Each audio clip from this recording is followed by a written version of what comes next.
ये हौसला है जुल्म के खिलाफ लड़ने का और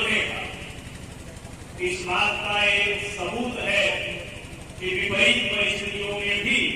हम इस कारवां को, इस आंदोलन को रखना चाहते हैं और इसे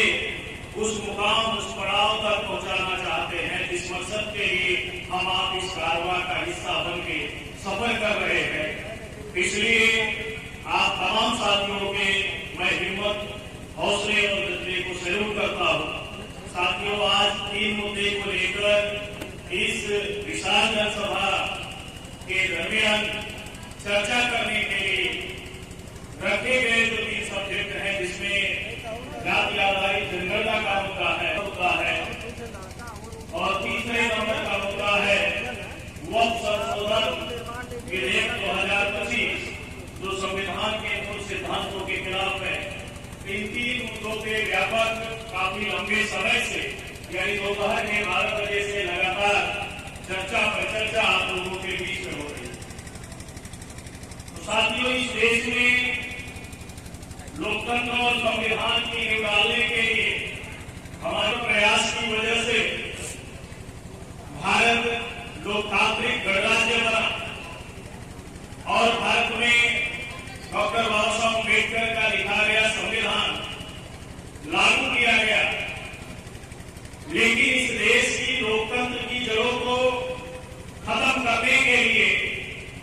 और इस देश के संविधान को बदलने के लिए और संविधान में लिखे गए हक अधिकार को लगातार छीनने की जो कोशिश की जा रही है, उसके पीछे कहीं न कहीं इस देश के लोकतंत्र पर मनवादियों का कब्जा हो गया। अगर हम डॉक्टर बाबा साहब के जीवन चरित्र और संघर्ष के बारे में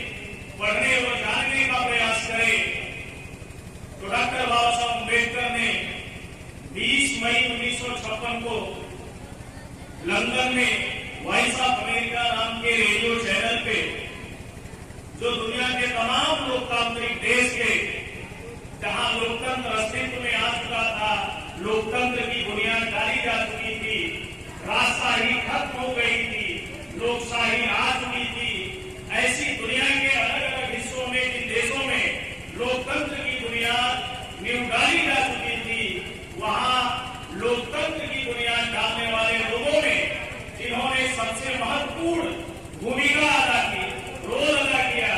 ऐसे लोगों को लंदन में बुलाया गया और दुनिया के सबसे बड़े लोकतांत्रिक देश का प्रतिनिधित्व करने के लिए और भारत में लोकतंत्र और संविधान की नींव डालने वाले डॉक्टर बाबा साहब अम्बेडकर को भी लंदन में बुलाया। जब डॉक्टर बाबा साहब अम्बेडकर को लोकतंत्र और संविधान के महत्व पे प्रकाश डालने के लिए आमंत्रित किया गया तो डॉक्टर बाबा साहब अम्बेडकर लोकतंत्र और संविधान के महत्व पे प्रकाश डालते हुए लोकतंत्र की आवश्यकता क्यों है, इस बात पर कि जिस मकसद के लिए भारत में लोकतंत्र की बुनियाद रखी गई, संविधान की नींव रखी गई, 26 जनवरी 1950 को भारत को लोकतांत्रिक गणराज्य घोषित किया गया और भारत में संविधान को अंगीकार किया गया, स्वीकार किया गया और जिस संविधान के अंदर 12 अनुसूचियां, 395 अनुच्छेद और 22 अध्याय डॉक्टर बाबा साहब अम्बेडकर ने इस देश के शोषित, पीड़ित, वंचित लोगों को बहाल नेहरू नजरअंदाज करते हुए भारत में लोकतंत्र की आड़ में ब्राह्मण तंत्र की नींव डाल रहे। ये बाबा साहब अम्बेडकर का बयान था 20 मई 1956 को लंदन की सरजमी से और इसका लाइव प्रसारण पूरे यूरोप के 24 कंट्रियों में यानी 24 देशों में हो रहा था। जब डॉक्टर बाबा साहब अम्बेडकर भारत के लोकतंत्र के संदर्भ में बात कर रहे थे और मिस्टर पंडित जवाहरलाल नेहरू भारत के लोकतंत्र के साथ, संविधान के साथ जो षड्यंत्र, जो साजिश, जो धोखेबाजी कर रहे थे, इस बात पे बाबा साहब अम्बेडकर प्रकाश डाल रहे थे तो भारत के यूरोप के 24 देशों में डॉक्टर बाबा साहब अम्बेडकर दूरंदेश नहीं होते, दूरदर्शी सोच के नहीं होते,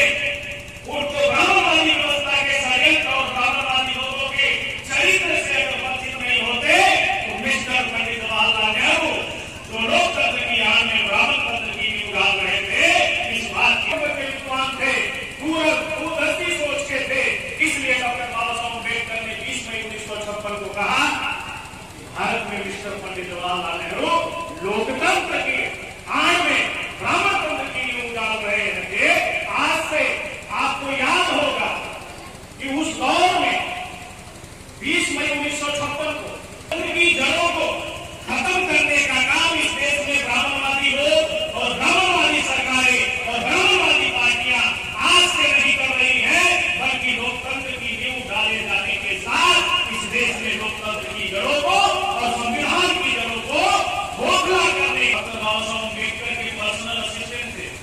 नारायण चंद्र रतू साहब,